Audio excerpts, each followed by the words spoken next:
Coming up, the golf cart bandit who hit up stores in West Fargo and across the state is headed to prison. Investigators are looking for answers after a horse was shot and killed with a high-powered rifle. And South Dakota's Attorney General is speaking out after being impeached by state lawmakers. Hello and welcome to the Nightly Review. I'm Tom Tucker. We begin with a look at tonight's headlines, then a closer look. With the topic tonight, a staffing shortage at the Red River Regional Dispatch Center. That's the agency which handles all local 911 calls.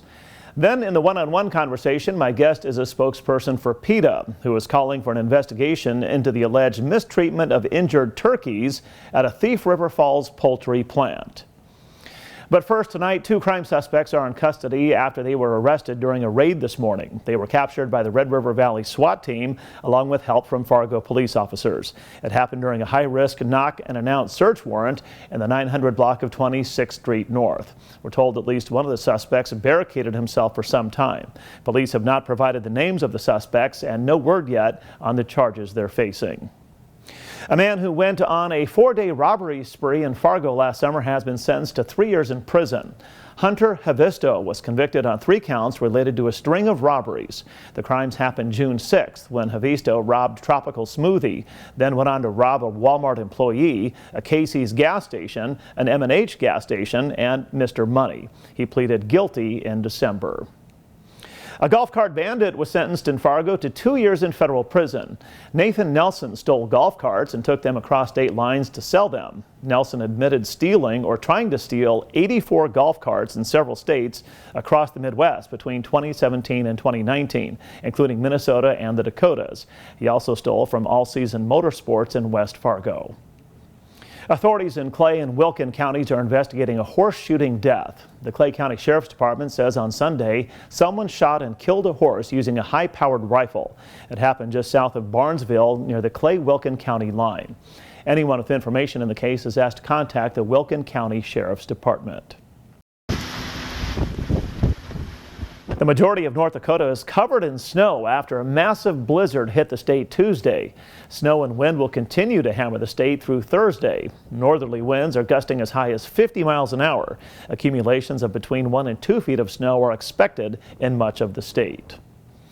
West Fargo seniors can join police to learn more about scam prevention and other important safety topics.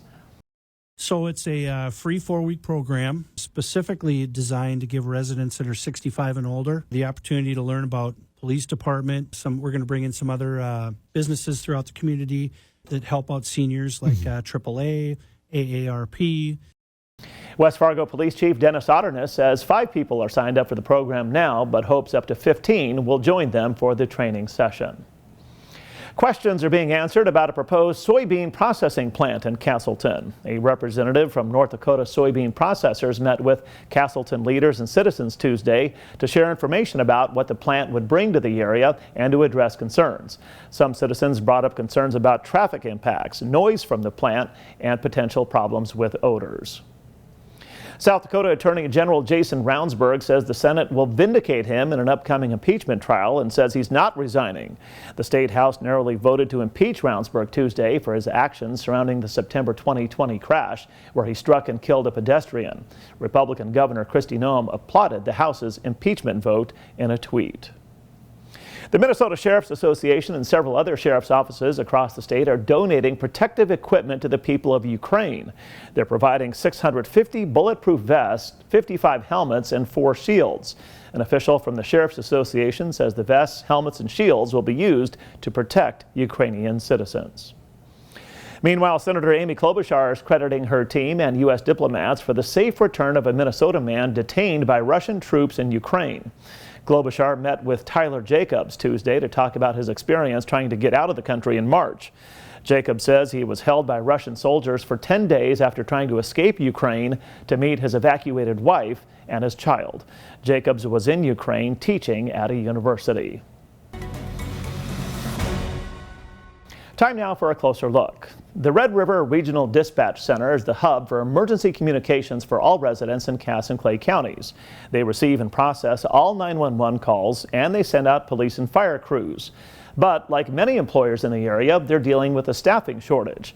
When fully staffed, they have 43 employees, but now they're down to 34. Dispatch Center Director Mary Philippi appeared on WDAY's Bonnie and Friends.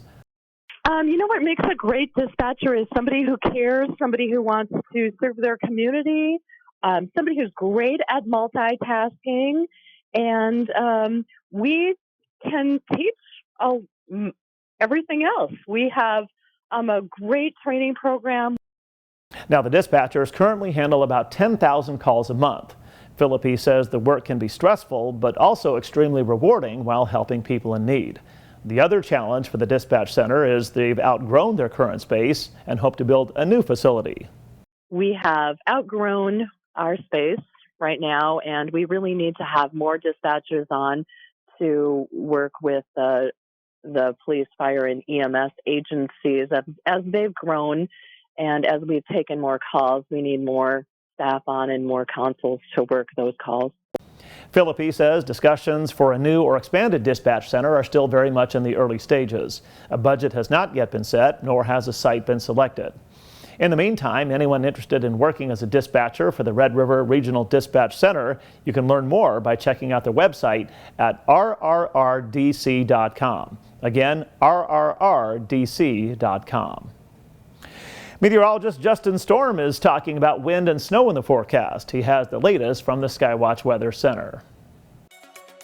Thanks, Tom. Blizzard warnings remain in effect for western and central North Dakota, while in the Northern Valley, just a winter weather advisory. We're going to stay dry in the Southern Valley through this evening with our 15 to 30 mile per hour winds out of the southwest, lightening up and becoming 10 to 20 tonight. We'll see scattered snow showers pushing back into eastern North Dakota with temperatures in the upper 20s, and scattered snow continues on Thursday with northwest wind around 20 to 40 and gusting as high as 50 miles per hour. Temperatures in the upper 20s with some localized areas of reduced visibility, and we'll see the snow showers winding down overnight into early Friday morning with 1 to 3 inches of snow throughout eastern North Dakota, localized areas slightly higher over into Lakes Country.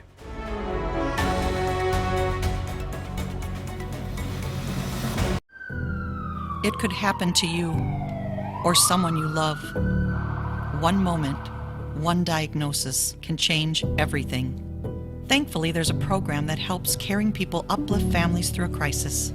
Lend a Hand Up, raising financial help and hope through community benefits and online campaigns. A program that boosts generosity so gifts go further. Lend a Hand Up helps you help your neighbors. Learn more and give at lendahandup.org.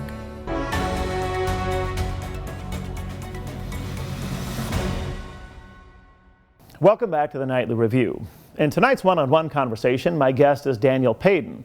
He's Vice President of Evidence for PETA. That's People for Ethical Treatment of Animals. The group is asking the city attorney for Thief River Falls to investigate a poultry processing plant for alleged mistreatment of turkeys after the birds were injured in a rollover crash.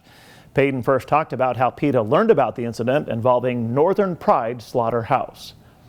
The U.S. Department of Agriculture has inspectors stationed in most slaughterhouses in the United States, whether that's four-footed animals or birds. And quarterly, they publish findings of what they see in terms of inhumane treatment of animals in these establishments. And last weekend, they published a report alleging that in November 2021, a load of turkeys bound for Northern Pride Slaughterhouse in Thief River Falls tipped. The birds were delivered to the slaughterhouse at about 6 p.m. on a Friday evening. And according to this federal document, the birds were left in the trailer all weekend long. They were not slaughtered and put out of their misery until late in the day, November the 8th, Monday. So more than 72 hours after they had arrived at the slaughterhouse. In the interim, it seems like they were exposed to the elements. The municipal weather records show that the temperature dipped to 31 degrees in that time span. And generally speaking, in the turkey industry, birds are not afforded access to food and water on trailers. And in fact, it's withdrawn from them for several hours prior to transport. And so these birds likely went without sustenance for up to 80 or so hours. So we've asked the city attorney in Thief River Falls to investigate under Minnesota's cruelty to animals statute, which protects all animals, including turkeys raised and killed for food, from what it calls unnecessary suffering, which these animals on the face of it clearly were exposed to. Have you received any response yet from the city attorney for Thief River Falls? And if so, what did he say? We have not received a response yet. I also did provide the information to the police department, which I believe would be the investigatory agency here. But we have not received a response. We'll continue to urge the prosecutor, Mr. Nathan Haase, to take a careful look at this. Unfortunately, the federal government itself is not going to take any criminal or civil action on this incident for these birds, and that's why action under state cruelty to animals laws is really the animals' only real hope for protection and some small measure of justice. What is it that PETA wants now that would be above and beyond an investigation? In Minnesota, a misdemeanor offense like this would be punishable by 90 days in jail and or a $1,000 fine. That's a symbolic measure. Obviously, that's nothing compared to what these birds went through, but it would be an important message to Northern Pride and to the turkey industry in Minnesota, which is massive. It's the largest of all states in the union, and in terms of raising and killing turkeys. And it would remind them all, that these animals, even if they're going to be raised and killed for people's meals. And my thanks tonight to Daniel Paden with PETA for joining me for the conversation. I've asked for comment from the city attorney for Thief River Falls, but have not yet received a response. Now, late today, I received a written comment from Northern Pride's general manager, Troy Staffenecker, which reads in part, quote, "The task of getting the trailer uprighted and turkeys unloaded was very difficult as it took a team over 12 hours. The long process did not allow us the opportunity to process these birds on Friday afternoon within our hours of operation as allowed by on-site federal inspection.